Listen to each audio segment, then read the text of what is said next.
So we're having a pretty nice breakfast that's paid for through the hotel. There were pictures in the bed and breakfast of what the options were, but it seems like the American breakfast, which had fried egg and more protein-laden items, is an extra fee. So we just took the free stuff. And but the location is really nice. It's next to a really nice church, like a really historic looking church. And I forgot that I had like a croissant with cream and some sort of berry sauce inside of it, and a cappuccino. Roger had a ham and cheese something inside of like a fila dough, almost like a croissant dough but flat. It was almost like a thick crust ham and cheese pizza. Yeah. But not quite. And so we were just talking about our sleep last night. Roger is getting a cold, and I might be soon behind him. My nose started running this morning.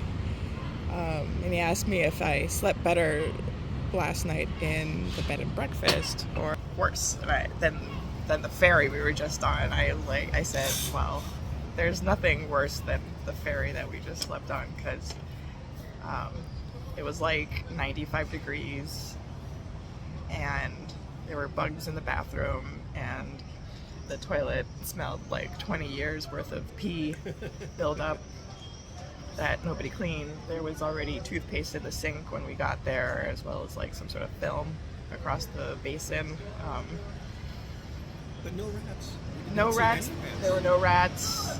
There weren't any bugs in the actual cabin. The bugs were just in the bathroom area, as long as you kept the door closed, I think. And did you stop in yet or not? And to be clear, we haven't seen rats anywhere on this trip.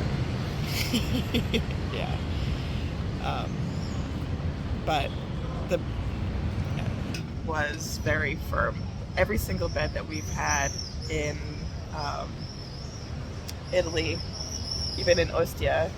Well, I think the bed in Ostia was kind of okay, but it was on the floor, which just made it uncomfy. But yeah, every bed that we've had here in Italy has been incredibly firm, even in the Holiday Inn. And then the pillows in the Holiday Inn were so flat, we had to put them together to make like one pillow. It's like a uni pillow. So, but we're not complaining because this is the adventure. Yep. It doesn't kill us, it makes us stronger. Wanted to record our thoughts only because that's what ends up getting lost with time. Mm-hmm. But it's also, I guess it's just a good example of the grit of human existence that Anthony Bourdain talks about with existence in Italy, where everything is worn on its sleeve. As in the United States, we like to kind of hide the grit, but the grit will always be there. Yep. Amen. Right? Because we're next to a church. So we're on the train from Naples, headed to Pompei. It's a very urban train line.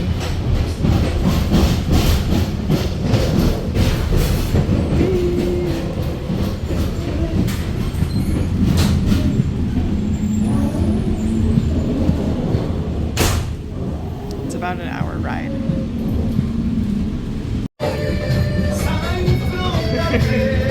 There we go. Like I said, it's like New York City on heroin and crack.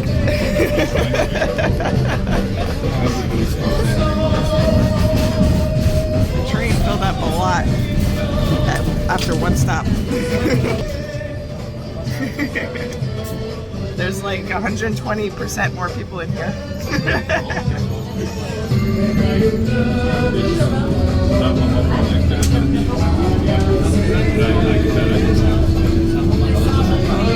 19 more stops or something. I don't know how many stops there are.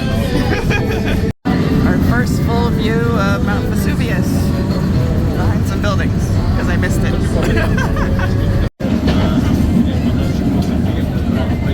Slightly better view of Mount Vesuvius.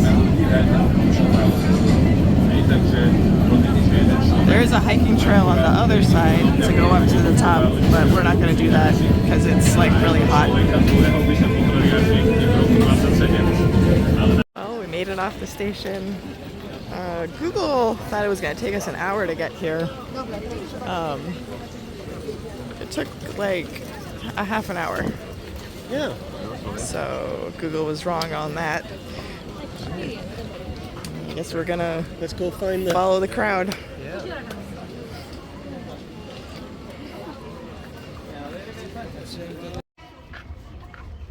So this is one of the original entrances.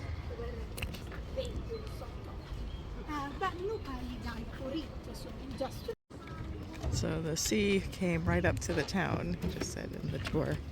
And this would be the main entry.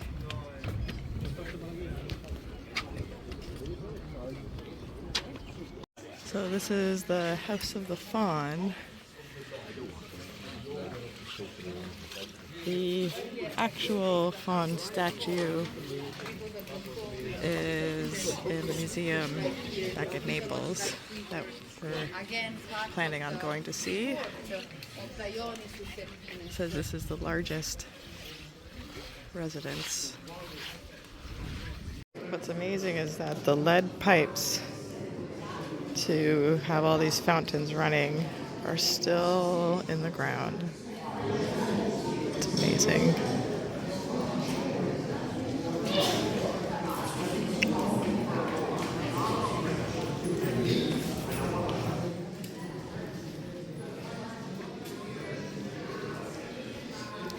I'm guessing this guy was a fountain.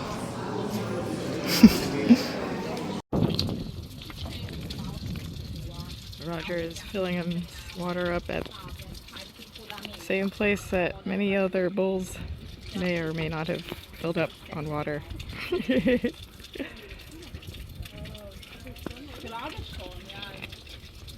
So it looks like people used to be able to walk around at least a little bit inside. I'm sure somebody ruined it for everybody else. There's this absolutely gorgeous mosaic at the back of the room. So much detail. I'm guessing this is an original that hasn't been moved to the museum. Yeah. Absolutely beautiful.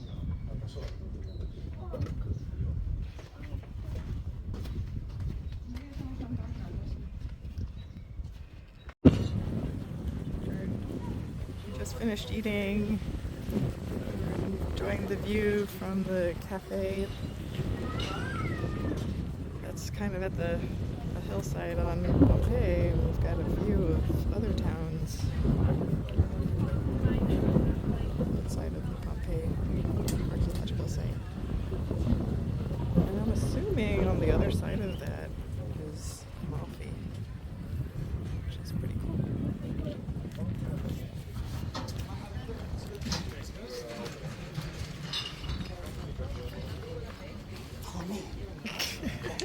Yes. So you're gonna memorize this map. Yep, right here. And we're gonna go this way. We're gonna hit one of these rights. Check out that. So up ahead is a small theater before getting to the big theater. You can see a lot of trees, which is really nice. Oh yeah. Roger can't flip his video around, but Sure I can. he's in front of us. There.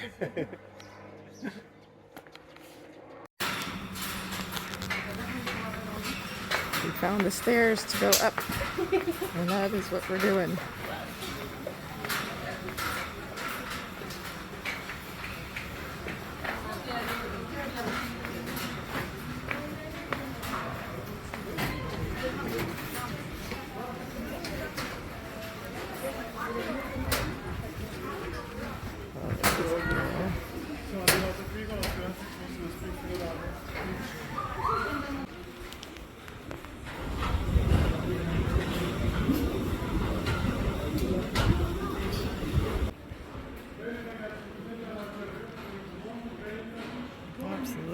amazing. I'm guessing a lot of these pots were filled with oil.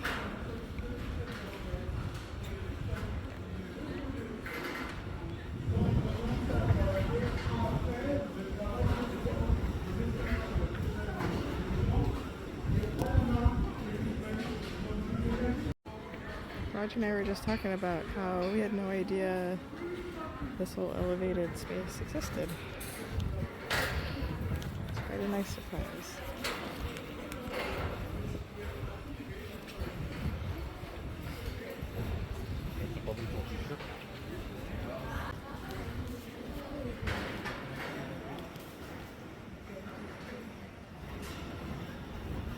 I like that sun mosaic down there.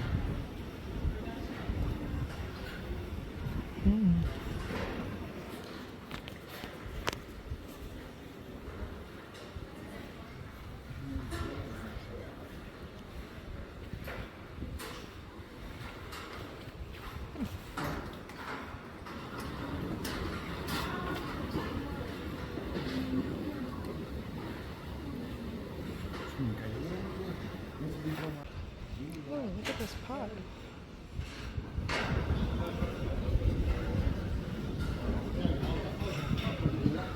It's like, oh, nice.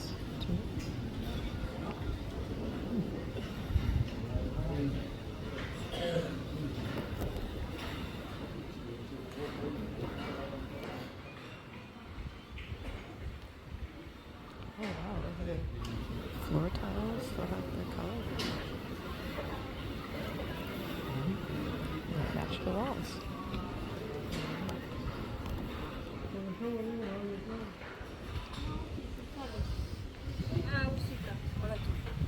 So we've got a raised platform over a portion of Pompei where we can look down into the houses and businesses, and it appears that on the edge of it is the hillside, and I'm assuming that that's the pile of ash that at one point covered all of that. That's all been dug back, but here on the edge it hasn't been dug back yet, and there's still a lot left to excavate.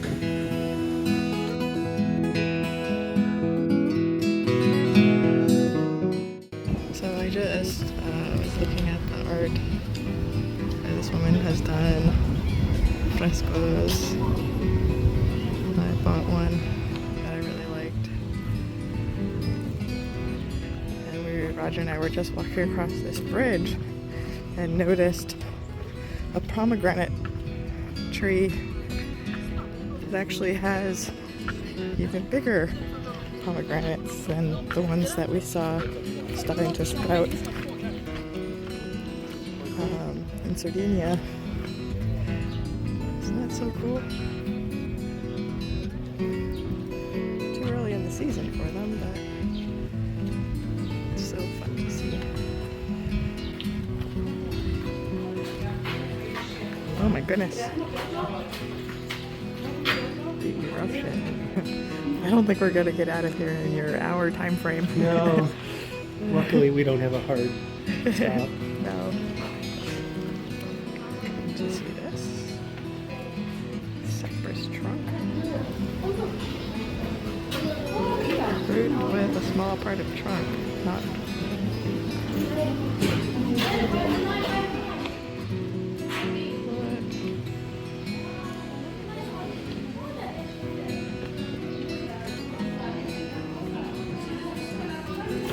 That's cool.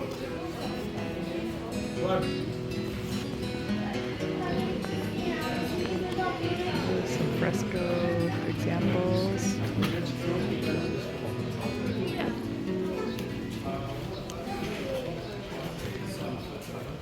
So you always hear about Pompei being like a super popular tourist spot, and it definitely is in spots, but we've wandered into a section of town where we kind of have it all to ourselves. Look at that. And across streets, there's one person who keeps following me. Got one stalker, but that's it. Very cool. Very peaceful right now. So we thought we were leaving, but we had just ended up going into the bookshop, gift area, and now there's just so many more relics to look at. Oh, it's a dog. With a lot of glare. Oh, this is similar to the vase that we saw at the overhang. Pots for boiling food with lapilli of the eruption. There's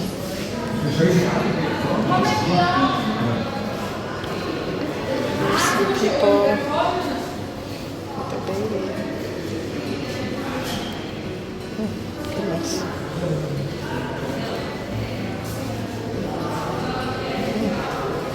As we walked through this exhibit, I realized that it was 5 p.m., which meant we had been walking around Pompeii for nearly 7 hours.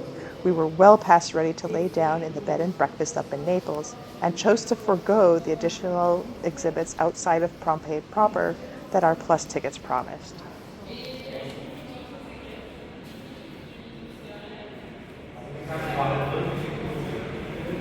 Providing services.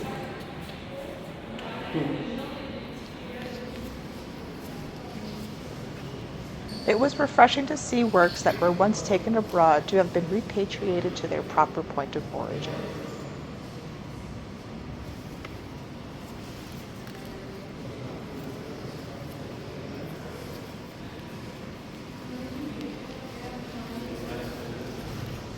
Well, that's quite a chime.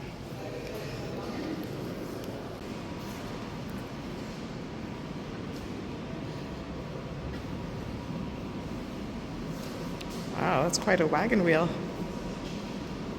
Cast of a wagon wheel. That's amazing. Yeah. That technology didn't change for 18 years. Mm-hmm.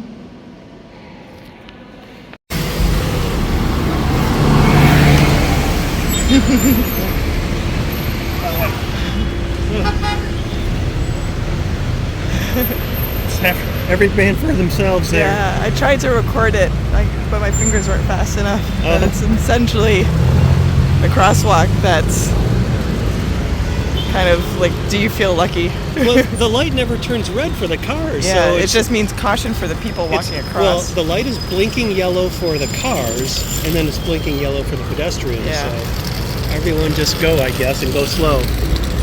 In the shadow of Vesuvius.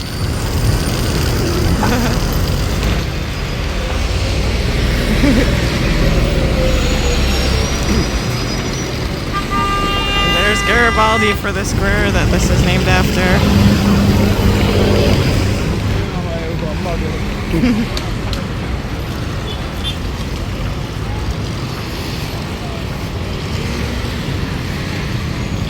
Oh yeah, here's the example of crosswalks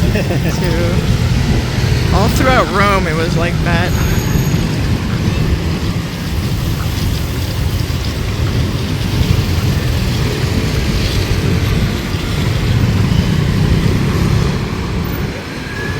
Makes downtown Denver feel like a quiet village, doesn't it? It really does.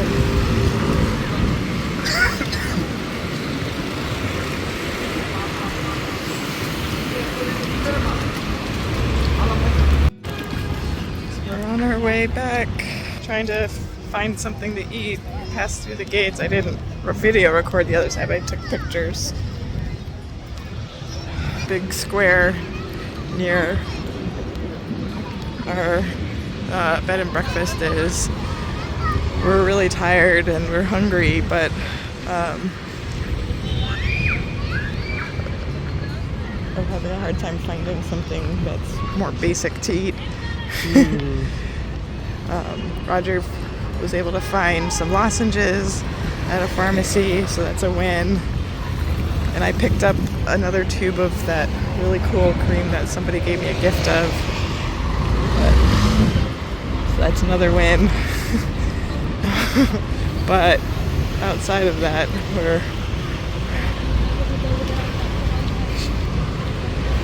struggling on the food side of things. Oh, that's where we had breakfast this morning. And it's next to this church, which is quite interesting. We continued to walk up this street, and I was quickly losing hope of finding a quick bite that was light but filling. And then I came across this small kebab shop. I ordered a falafel on a pita, and it hit the spot. It was the simple ending I needed after such a jam-packed day.